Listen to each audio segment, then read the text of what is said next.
오늘 말씀까지 하나님의 궤를 다윗의 장막 곧 예루살렘에 안치한 이야기가 이어집니다. 오늘은 바로 그 안치식, 그러니까 하나님의 법궤를 그 다윗의 장막에 안치하고 난 다음에 드리게 되는 감사 예배, 감사 제사, 번제와 화목제를 드리고 같이 축제를 하고 또 예배했던 이야기들을 기록하고 있습니다.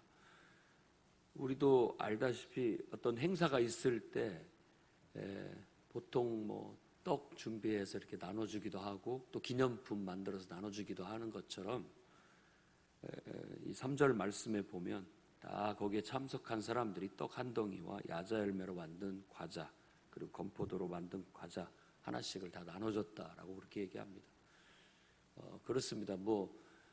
나중에 직분 그 안수식 같은 것을 할 때에도 사람들을 이렇게 오게 해서 같이 그 의미 있게 예배를 드리고 이런 것들을 나누는 것들이 이런 예를 통해서 알 수가 있습니다.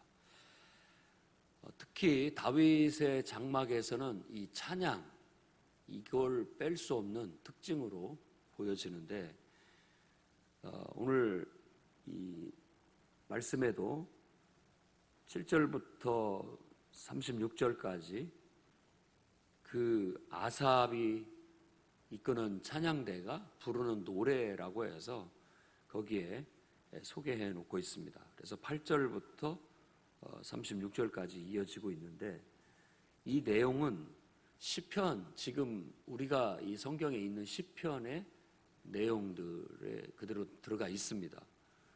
그래서 8절부터 22절까지는 시편 105편 1절에서 15절이 이 내용이고요. 내용이 같습니다. 물론 시편 105편은 그 뒤에도 내용이 있지만 이만큼이 있습니다. 그러니까 이것이 먼저인지 그것이 먼저인지는 알 수 없지만 그렇다는 겁니다. 그리고 23절에서 33절까지는 시편 96편을 그대로 옮겨놨고요. 그 다음에 34절에서 36절은 시편 106편의 일부를 거기에 두고 나타나 있습니다. 그래서 여기서 우리가 생각해 봐야 할 것은 다윗을 통해서 나타나게 된 시편, 시이기도 하고 노래이기도 하고 예배 때 드려지는 찬송이기도 한 그런 것들이 바로 책으로 출간이 돼서 불려지게 된 것을 알 수가 있습니다. 그래서 오늘날도 우리가 예배를 할 때 찬양 없이 노래가 없이 예배를 드릴 수 있을까 할 정도로 지금도 이 감사 찬양, 하나님을 높이는 찬양이야말로 뺄 수 없는 예배의 요소가 되고 있습니다. 그런 것들의 어떻게 보면 시작은 바로 이 다윗이 이렇게 해서 자리를 잡게 한 것으로 볼 수가 있습니다. 그래서 8절부터 말씀을 살펴보면 너희는 여호와께 감사하며 그 이름을 불러 아뢰며 그가 행하신 일을 만민 중에 알릴지어다. 그에게 노래하며 그를 찬양하고 그의 모든 기사를 전할지어다. 사실 이게 우리의 찬양의 주 요소이고 또 우리가 삶을 살아가는 그러니까 우리의 삶 자체가 하나님을 찬양하는 삶이 돼야 된다라는 것도 바로 이런 말씀에 근거하는 겁니다.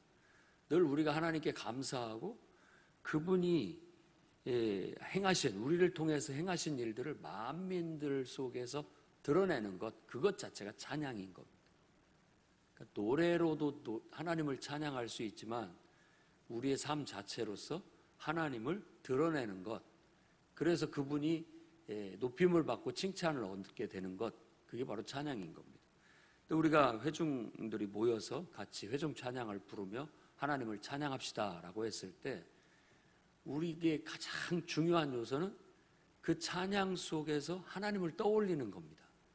그러니까 노래하는 사람이나 같이 또 화답하는 회중들이나 모두가 다 하나에다 초점을 맞춰야 되는데 바로 하나님께, 하나님을 떠올리고 기억하고 그분을 높이고 그분을 드러나게 하는 것이 목적이라는 걸 아셔야 될 겁니다. 그래야 온전한 찬양을 드릴 수 있습니다. 그리고 이제 이 8절부터의 내용은 이렇게 하나님을 찬양하면서 뭘 찬양하느냐? 이스라엘의 그냥 그동안 쭉 살아왔던 역사를 쭉 얘기하는 거예요. 왜? 하나님께서 그 역사 속에서 우리와 함께 하셨고, 우리 속에서 일하셨고, 우리 속에서 뭔가를 행하셨고, 우리를 지키시고 보호하셨다. 이걸 말하고자 하는 것이죠. 그러니까 성도들의 삶은 찬양이 돼야 됩니다. 하나님이 나를 통해서 행하신 일들이 드러나고 하나님을 나타낼 수 있다면 바로 우리가 세상에 빛을 비추고 있는 거라고 할 수 있겠습니다. 요한계시록의 새 노래로 하나님을 찬양하는 그런 무리들은 바로 그 새 노래라는 게 새 노래를 지어서 부르는 것일 수도 있지만 우리의 삶을 통해서 정말 늘 새로운 하나님의 역사를 이루고 하나님의 뜻을 나타내는 우리의 삶이 하나님 앞에 드려지는 예배가 되는 겁니다. 그래서 이 시대에도 우리 성도들을 이렇게 보면 그냥 하나님을 노래하고 있는 인생이 돼야 되겠고, 하나님 앞에 귀하게 쓰임받는 인생이 될 때 그 인생은 지금 하나님의 노래가 되어서 불려지고 있는 거라고 말할 수 있습니다.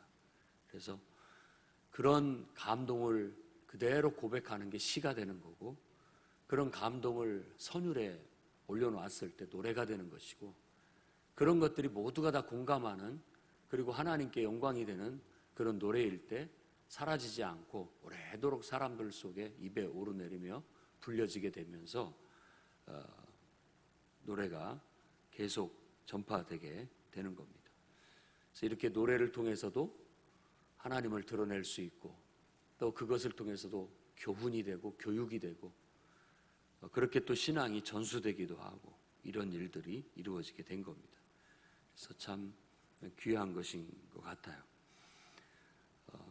그래서 전반부 8절에서 21절에는 그렇게 하나님께 감사하고 하나님을 찬양하는 것, 그리고 조상들의 어떤 하나님과의 관계 속에서 일어났던 많은 일들 그 자체가 바로 하나님께 감사할 일이고 찬양할 일이다라는 걸 다루고 있고, 그 다음에 23절에서 33절 시편 96편은 온 세상의 통치자 되신 여호와 하나님을 찬양하도록 그렇게 말하고 있습니다. 그러니까 여호와 하나님은 그냥 이스라엘 민족의 하나님만이 아니라 온 우주 만물의 하나님이라는 거. 그러니까 우리 몇 사람이 하나님을 믿는다 할지라도 하나님은 이 지구상에 있는 수많은 사람들 모두의 하나님이라는 거. 이런 개념을 가져야 됩니다. 하나님을 우리가 너무나 우리식으로 하나님을 알면 내가 아는 만큼 하나님이 좁아져요. 자꾸만 우리를 초월해서 하나님을 묵상함으로 온 세상 가운데 창조자이시고 통치자이시고 그야말로 하나님의 뜻대로 온 세상을 이끌어가고 계시는 그런 전능자로, 어떤 위대하신 분으로 우리가 느낄 수 있고, 그분을 의지해서 우리가 살아가고 또 그분을 예배할 수 있는 그런 자가 돼야 됩니다. 그래서 하나님의 통치에는 모든 민족, 또 실제로 우상을 섬기는 이 모든 것들은 다 허망한 것들이다, 그건 헛된 것일 뿐이다 라고 얘기하고, 하나님이 온 땅을 심판하실 것이다. 곧 이 심판은 다 이렇게 때려 부시고 죽이고 이런 의미가 아니라, 하나님의 심판은 정의를 바로 세우고 하나님이 다스릴 날이 올 것이다 라는 그런 의미입니다. 그리고 시편 이제 마지막 34절 36절에 106편을 이용하는 것은 보통 노래에 찬송에 쓰여지는 송영이라고 해서 후렴구 같은 거예요. 후렴구. 그래서 여호와께 감사하라. 그는 선하시며 그의 인자하심이 영원함이로다. 늘 항상 붙는 하나님을 찬양하는 거. 할렐루야도 뭐 그런 거죠. 늘 붙는 말이잖아요. 뭘 하든지 할렐루야를 송영으로 쓰는 겁니다. 그리고 주기도문의 끝부분, 나라와 권세와 영광이 영원히 아버지께 있다. 그런 것들도 바로 송영입니다. 그러니까 주기도문에 원래 누가복음에는 이 나라와 권세와 영광이 아버지께 영원히 있으면 이게 안 붙어요. 그러니까 원래 주님이 가르친 기도문은 그 위까지겠지만 보통은 그 기도문 끝에 송영을 항상 붙입니다. 우리도 대표 기도 끝나면 반주자가 반주를 해준다든지 성가대가 송영을 해줘요. 우리 기도를 들어서 이런 것들이 이렇게 나오는 것 같은 그런 겁니다. 노래의 구성 요소라고 할 수 있는 거죠. 그래서 우리의 바램과 강구와 찬양과 이런 것들이 이런 이제 좀 체계화된 찬양과 예배의 여러 가지 모든 면들이 더 구체적으로 발전되어져서 하나님 앞에 우리 예배가 더 풍성해지고 온전해질 수 있다는 걸 알 수 있습니다. 그래서 오늘날도 찬양대가 중요한 역할을 맡고 있고 늘 개발하고 연구하고 발전해서 어떻게 하면 하나님을 더 영광스럽게 하고 또 모든 회중들이 예배하는데 어떻게 하면 더 온전한 예배를 드릴 수 있을까 기도하고 연구하고 노력해 나가야 되는 겁니다. 우리 성도들의 삶과 처해진 현실과 주어진 여건들을 묵상하면서 거기에 공감을 불러일으키고 또 우리의 삶의 고백이 담겨져 있는 노래를 선별하고 없다면 노래를 지어야 되고 가사를 만들어내야 되고 그런 데서 우리의 고백이 담겨진 가사가 있어야 됩니다. 우리의 삶의 공감을 내 영혼이 같이 공명할 수 있는 노랫말이 있어야 되고 또 그렇게 할 수 있는 표현할 수 있는 선율이 있어야 돼요. 그런 것들을 잘 어우러져서 정말 마음을 다해 하나님 앞에 노래할 수 있다면 우리의 예배는 더 신령한 은혜가 있고 하나님의 임재가 있을 수 있다라는 겁니다. 꼭 기억할 때 앞에서 찬양을 인도하는 사람만이 노래를 하는 것이 아니라 화답을 해야 된다라는 거. 그래서 끝부분에 모든 백성이 아멘하고 여호와를 찬양하였더라 라는 거. 아멘이라는 말은 여러분 잘 알다시피 내 생각도 그렇습니다 라는 그런 동조의 의미를 갖고 있습니다. 그래서 아멘이라고 화답할 때 바로 어떤 사람이 앞에서 할 때 그걸 이렇게 적극 나도 동참한다, 적극적으로 나도 동조한다, 내 생각도 그 생각이다, 내 마음도 그 마음이다 라는 그런 표현을 아멘이라는 그런 단어에 담은 거예요. 할렐루야나 아멘. 그리고 모두가 다 함께 어찌됐든 여러분이 잘하는 노래든 잘 모르는 노래든 가사에 집중하고 그 가사가 담고 있는 말하고 있는 하나님께 우리의 초점을 맞추면서 어떻게든지 적극적으로 동참하려고 하고 거기에 화합하려고 힘써야 됩니다. 앞에서 보여줬던 미갈은 창문 너머로 이렇게 내다본 모습을 이미지로 우리에게 보여주고 있잖아요.